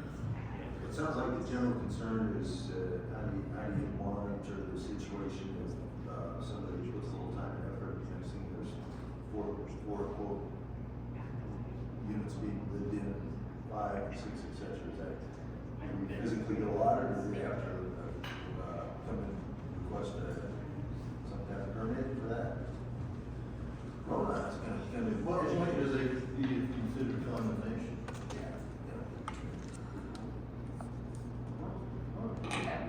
From like a very Humboldt County treasurer, I think condemnation would come from the building official side, so I can't speak to that. And I hate to speak on behalf of the assessor's office, I can only speak to what we would do when I used to work there, is there's generally an open permit if somebody is remodeling, refinishing, whatever.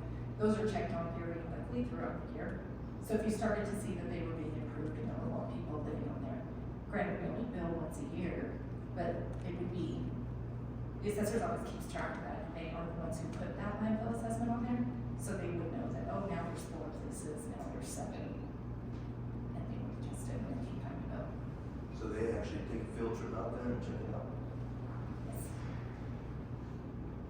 So the assessor's office can increase their bill, but they can't decrease it. So when they know how many, again, speaking to my past knowledge, when they know how many units are being used, they put 10 units on there. The taxpayer themselves has the ability to appeal that, and they appeal it to the landfill committee. When that appeal comes in, generally the assessor's office or somebody will go out there and look and verify the taxpayer's claim before they would submit it to landfill. Or they sign off on a portion of it or something like that. It's been a long time since I've done that. Here it comes. Andy, you want to clarify that? Yeah, sorry. So she covered it for you very well. Sorry, you might have to repeat yourself, I was in the middle of something, so I maybe I I know what property we're talking about. So we do go out and physically examine these places when when the taxpayer comes in and says they're unlivable. We don't just take their word for it, even if, say one burns down and the fire says it burns, or the newspaper says it burns down, we still go out. Yeah, our question is, what happens if they add livable units and don't come in and tell you? So once every 5 years, we have to reassess the whole county, we have it broken up into sections, so if they do build and we're unaware of it, we will catch that in that revalue cycle. But we're out enough, we drive by places all the time, we kind of have a good idea of what's being done, what work's being done, so we would then prompt a permit if they didn't take one out and reassess it then. And Paige Brooks, Andy, is it the long strip where they're kind of in and out of that? Yeah, that front long strip, and it's not, and so there's a lot of places where they say it's unlivable, and we'll go to it, and, you know, the bathroom's tore apart, the kitchen's tore apart, we still value that as a structure, we don't just take it off the wall. Now, if there's a hole in the ceiling and it's, you know, there's pigeons flying in and out, there's not a lot of value to that, so until they rehabilitate that building, we won't put that on. But there's a lot of places that we still, even though it's not a home, it's still a structure, there's storing stuff in it, we value that somehow, some way, whether it's a shed or a garage or whatever.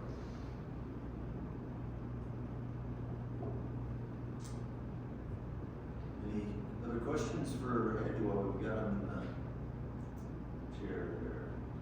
So they asked to be, that's Paige Brooks, they asked to be modified, you don't necessarily do it, they kind of request.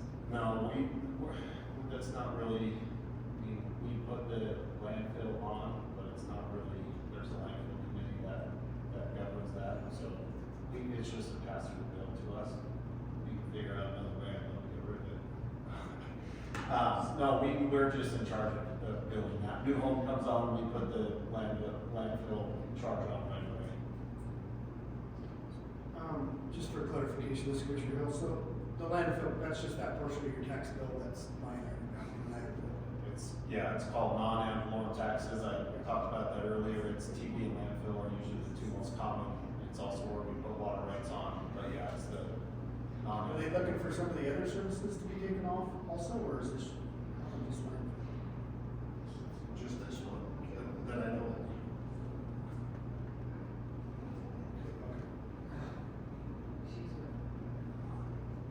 All right, any other questions? We'll move on. Commissioner Brooks and Commissioner Tipton, anything to add? I just would recommend by the landfill committee, so. I'm on the landfill committee, unfortunately, I don't recall this. I don't know if it ever came before you guys. April 15th. Yeah, it says April 15, but I don't recall. Commissioner Brooks, anything? This one. Commissioner Hill, Commissioner Cerri, any items here? I think we just, eyes wide open here. If we're gonna go one way, we need to make sure that, if they do, property looks like they could use. Whole property, we don't have. But bottom line is, we need to make sure that if it does become, an improvement effort by the owners, that we, the county constituents realize that it's fair going down, it's fair going up. Take a motion if one would like to make it on this item. The dirty job. Thank you, Mr. Cerri. Commissioner Cerri, I make a motion to approve Humboldt County Landfill's request to decrease the assessment for assessor parcel number 13-0053-38 from the original $1,440 to $234. They have a motion on the floor. All those in favor, say aye. Aye. Aye. All those against? Nay. Aye. Whatever. No, Commissioner Brooks and Commissioner Hill were nays. The motion carries 3-2. Thank you. We'll move to item number 17. This is the Central Nevada Regional Water Authority's resolution to support Mineral County's membership. This is up for possible action, consideration, discussion, and possible approval for a resolution to support Mineral County, Nevada's membership to the Central Nevada Regional Water Authority. Acronym CNRWA. This is up for, as mentioned, discussion and action, and included in the packet was the resolution. So I'll turn it over to Don and open it up for discussion. Yeah, so, Central Nevada Regional Water Authority consists of, Churchill, Elko, Esmeralda, Eureka, Humboldt, Lander, Denai, Pershing, and White Pine. Mineral County has requested to join this group, and this is just, the board of Central Nevada Regional Water Authority has approved this addition, so this is just the last little bit that Humboldt County approves of tonight.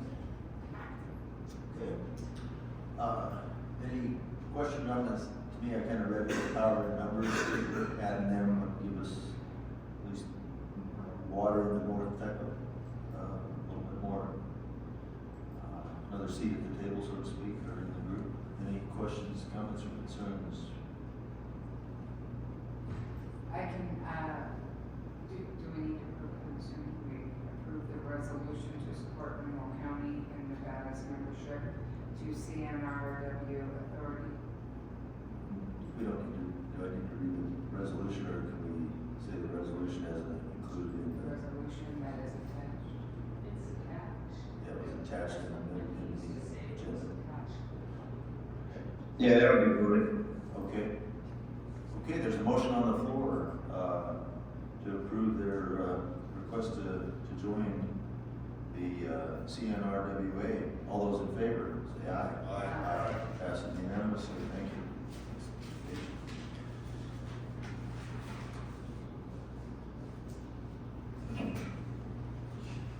Well, we're going you guys want me to slow down just so we don't set any weird precedent on, time frame? Item number 18, this is miscellaneous reports and correspondence, and then, upcoming meetings. Winnemucca City Council tomorrow, February 13th, regional planning. February 17th is a holiday, President's Day. County office will be closed. The 18th is our board commissioner meeting. My first granddaughter is expected on February 20th. We'll throw that in there. February 18th, the Winnemucca City Council meeting. March 3rd, the Humboldt County Commission meeting, a regular scheduled meeting, and then the 4th, another city, Winnemucca City meeting. So with that, I'll look for report outs. We'll start with Mr. Brooks, please. I did get a nice tour of the airport. I also got a tour of the county properties locally and toured the sheriff's department. Did do a training exercise with Pepsi, with Dawn, went to a drill. Let's see, rest of the water authority, we don't need till the 7th full pack. I am going to a conference in April. Gina has registered me, and I am doing a meeting on the 11th for that. And that's it. Thank you. Commissioner Tipton, please.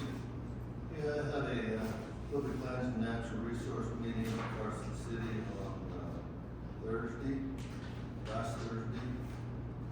And we have a lot of new stuff there. I think probably everybody was aware of it at our last meeting, that the National Growth Enforcement has been withdrawn, which is good. Really affects the money coming in the school district. There's a ledge conference in Washington DC on March 1st to the 4th that I will be attending. The National Center of Public Lands that we spent some money on, they hired a new director for that to try to really get it up and gain some traction. The guy's name is Gregory Nelson.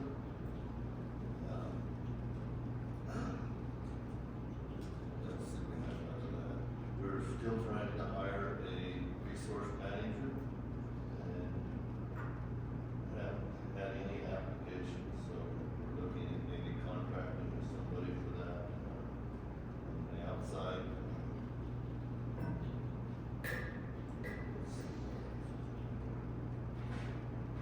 We did recommend, and the next day NACO approved, joining the amicus brief on Baker Hall lawsuit.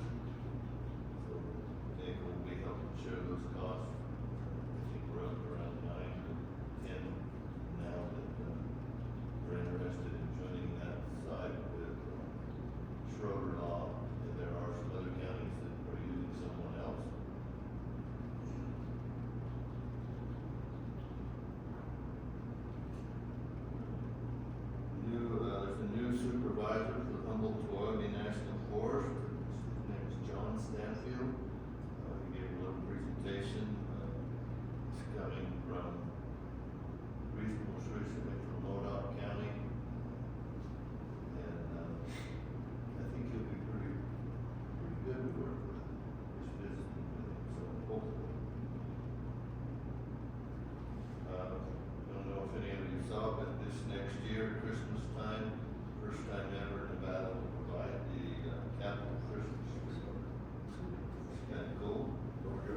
district, so. I just need to make sure that they pay the appropriate, fee for the permit for the BLM. Yeah. We only have about five reasons about it. Well, they're not looking at any of what Dr. Cerri is looking up there. NACO bills, NACO is pushing is AB 14, AB 70, SB 65, SB 73. The legislature started today, I believe, and so we'll be meeting, legislature will be meeting every Friday until legislature's over. I mentioned earlier SB 116 is the elected officials pay. I think that's going to go through several changes before, but it is being pushed by a member of the legislature, so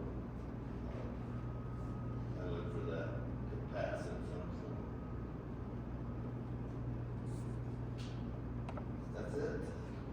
Oh, I had a hospital board meeting as well.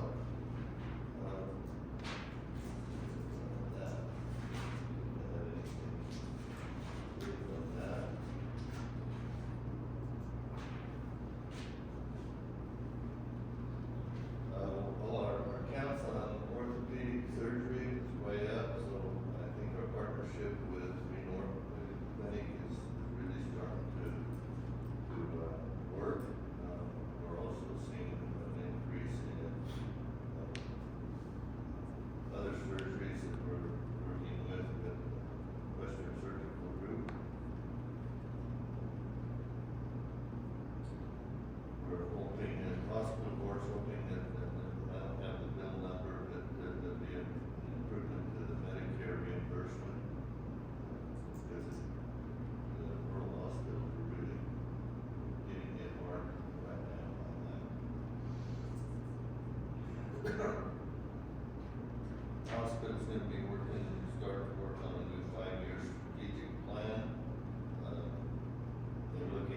We're also looking into a sweep account. I suggested that they get a hold of, Rona and talk to her about that, but they had some questions about it, so. They elected Jim French as the new vice chair. That's about it. I did forget to mention, that I did go to the meeting with, Avon Ford. Okay, thank you. Thank you, Commissioner Tipton, Commissioner Hill. I don't have anything to update. I don't have anything to update, Commissioner Cerri. Not much. I also did walk through the sheriff's office. The only other thing, maybe it's been mentioned in prior meetings, but did talk with Danny Reaver a week or so ago about a letter from public comments from the county on the bleached sandhill skipper butterfly that's out there in denial.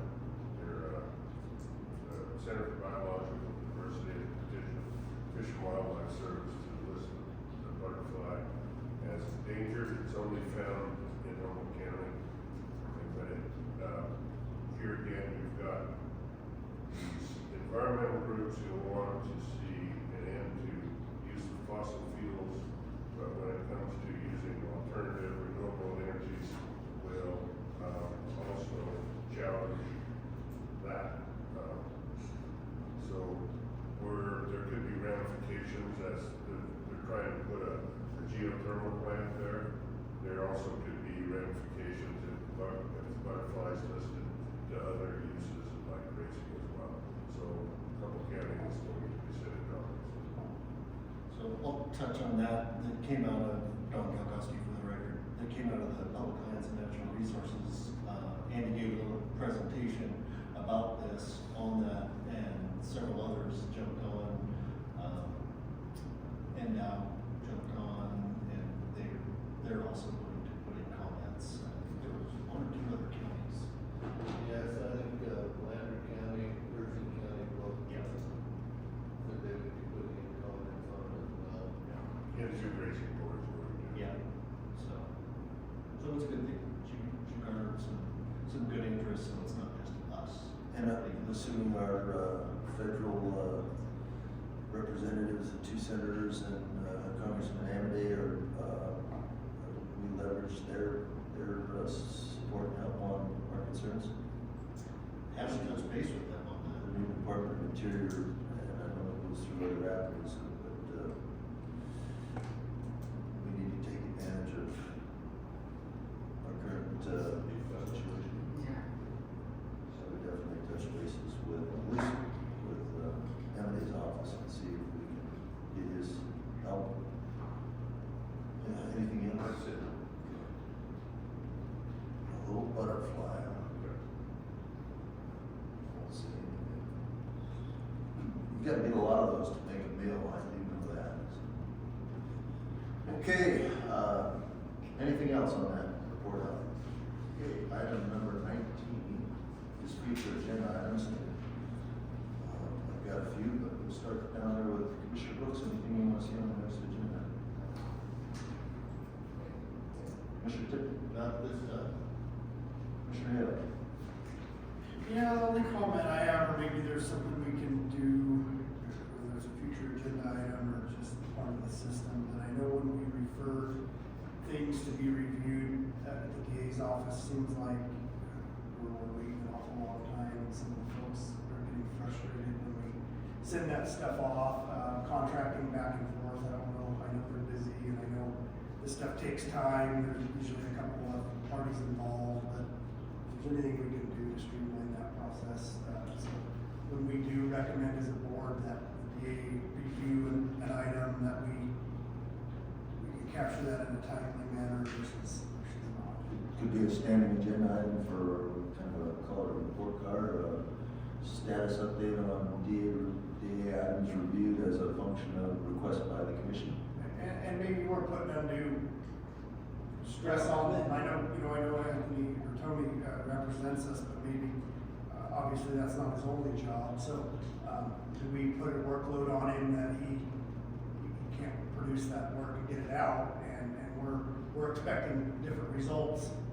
And, I think it's frustrating to some of the department heads, and sometimes there are timelines and constraints in some of these contracts that we need to turn this stuff out quicker. So. I've seen some pretty good results in the last, 2-3 weeks, and I do commend Anthony on that. He seems to get on these things fairly quickly. I mean, yeah, they're taking a week or two to get out, but I understand because they do have other stuff, but I didn't think it's to the point where, we're 2 months out and we still haven't heard anything. Well, exactly. And it's a team. He's just jumping in and doing started doing this stuff, so he's getting his feet under him, and I'm reminded him. And I understand it can be a two-way street. Now, I'm gonna use the example as the fairgrounds contract with their booking agent, seemed like it could have been fairly simple, and I know there were some timelines, put on us there, but maybe he wasn't getting his phone calls returned either. Maybe what we were asking for as a county, wasn't being turned around efficiently, from the folks on the other side, so, that's just one that kind of sticks out. Yeah, that one was kind of problematic. Go ahead. Go ahead, sorry. That one was kind of problematic because I think it comes down to insurance. Okay. They didn't want to accept the full pack provision, so we're still kind of working through that one. Okay. But all the other ones are pretty simple, so I can move it through it. No, and I do concur. I think things are moving along a little faster now that we've got a full-time person in place, and we have a go-to person now versus just getting put into the shuffle of others. It could be as easy literally as the first meeting or every month, just have a line item that says an update on legal reviews for county-related projects, and it'd be a 1-2 minute report out by Tony just saying, here's the ones that are still in progress, here's the ones that were completed, and I think that helps keeps us on track. Yeah, and here's the holdups. Here's the holdups, here's what I need from you guys or don't need, or from somebody. Why don't you give some thought to that, maybe visit with Tony and see if that's something that would be helpful. Because you're right, we hear that they're under review and then they pull away because something we've caused, or we need help to give him help. What else you got, Commissioner Hill? That's it. Commissioner Cerri? I would like to, and I think we had this came up last time, a report from Lithium, Nevada. What's happening. There's been some releases from them that we have a lot of questions about. I think what they're moving forward with right now or not moving. So a report from them would be great. Okay. Don Kalkoske for the record. So I have been touching base with, Maria with Lithium Nevada, and then I provided her with some of your comments were the last time. They're not quite, I mean, they have some stuff to talk about, but I think they're gonna go, I think we were talking like the first meeting in March, for them to provide an update, which will be a little bit more inclusive, rather than touching on two things. Okay, let's make sure that the first of March, because we have been asking for this for a couple times, and it's not just for us, it's for the people that are wanting to know what's going on, and I break it out into three pieces: the man camp, the mine, and the transload, so we in the public can get an update on what's going on there. Because there is significant stuff taking place out at the man camp. I don't know if this is appropriate for now. But another thing that Commissioner Evatz has requested was, not a comprehensive, but at least a list of some of the stuff that they've taken possession of, we're talking taxes and stuff. Can you show us what you are actually receiving here that Humboldt County is getting money on, if any? Yeah, high level, some property, equipment, just to make sure they know we need to keep track of that. It's important to us, which I know they know, but for them to share that. And ask for an update on the School, Yeah, I would, transportation changes possible. that was on the list too. So we'll anticipate that the first meeting in March. Good update from them. Anything else? Okay, I had obviously the tax rate increase in the next agenda. I know the landfill committee's been entertaining, but we've been talking about this evaluation for landfill expansion and where that stands. That kind of an update on an evaluation when we need to expand the landfill and how that potential, where we stand on what needs to give there to make that happen. So the last volumetric that came out, which was right towards the end of November last year, still puts us at 2040 for over full in there. And I think you noticed on my weekly report, I did have a conversation with one of the property owners up there recently. They've got somebody else interested, not necessarily in the whole parcel that they have. And this wasn't an agenda item for today, so I don't want to get into too much detail, but if you want to just do a quick report out on that at the next meeting, again, for the public. If we can have it next meeting. I don't know, landfill meeting, so. Fair enough. Another one I had was, we haven't seen Mike here provide an IT update. And one thing we've been asking for is this tower project review, an update, a comprehensive where we stand and what we're going to do going forward. That needs to happen in the next meeting as well, or at least no later than the first meeting of March. That one seems to be, for some reason, hasn't been included, and it'd be nice to have Mike here to get some update on what's going on there.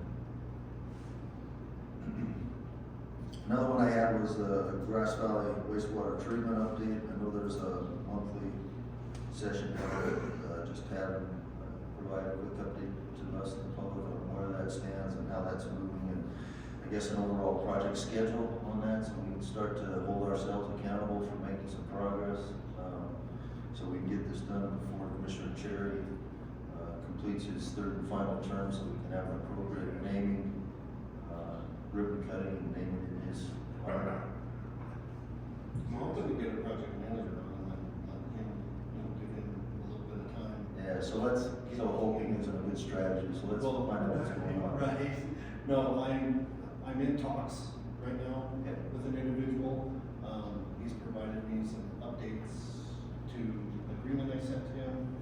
Now I just need to review those, Okay. send it back to We him. can get an update though, as an agenda item, so people know, whether they wanna show up and hear about that. And the last one I had was Highway 95, a widening efforts, where we stand on that.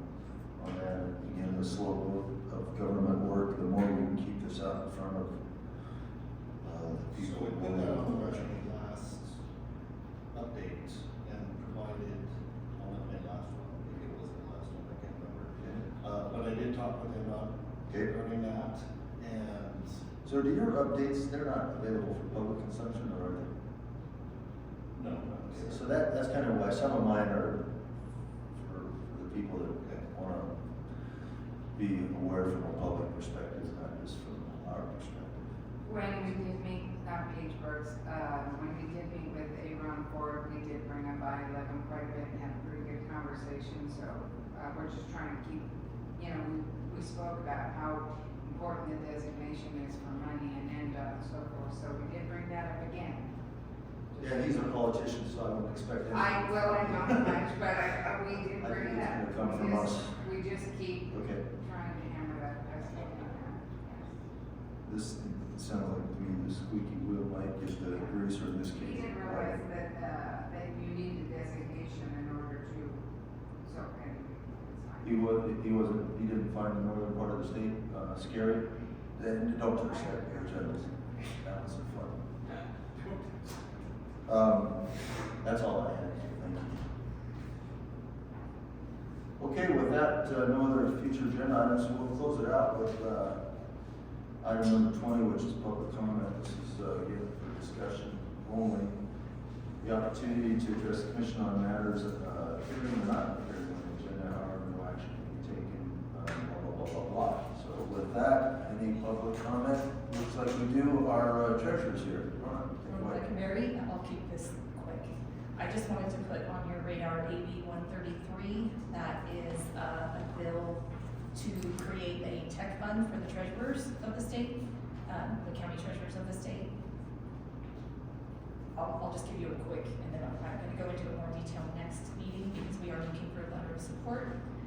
This tech fund would be funded through excess proceeds from our delinquent tax sales. So it isn't any budgeted funds that come to the county. We're asking for 5% of those excess proceeds to go to fund, and it would behave similarly to the assessor's fund, where we can use it to buy technology for ourselves, for training on that technology, for printers, scanners, check scanners, things that we have to update constantly because of the security needed for handling finances, especially since so much is being done electronically.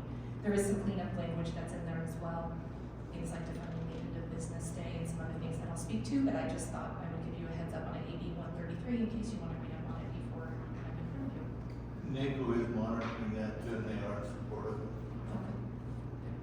Just to note, the treasurers are the only ones who do not have a tech fund. So.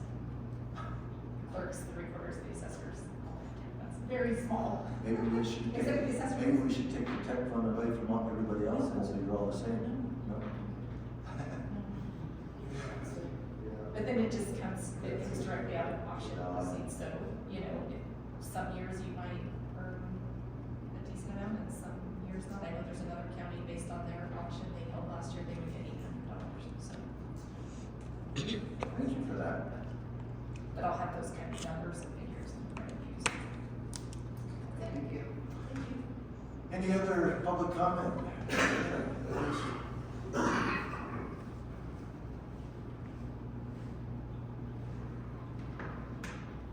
Christina Dennison for the record, county resident. I just wanted to remind y'all that it's been over 2 years now since we started coming to you guys about the airport issues. Tomorrow on the city council agenda, the city is looking at selling off airport property. And I know that has been a very confusing subject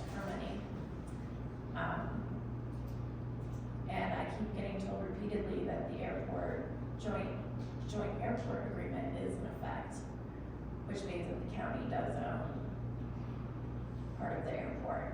And I'm just wondering where the public business is for the property that the county has a stake in.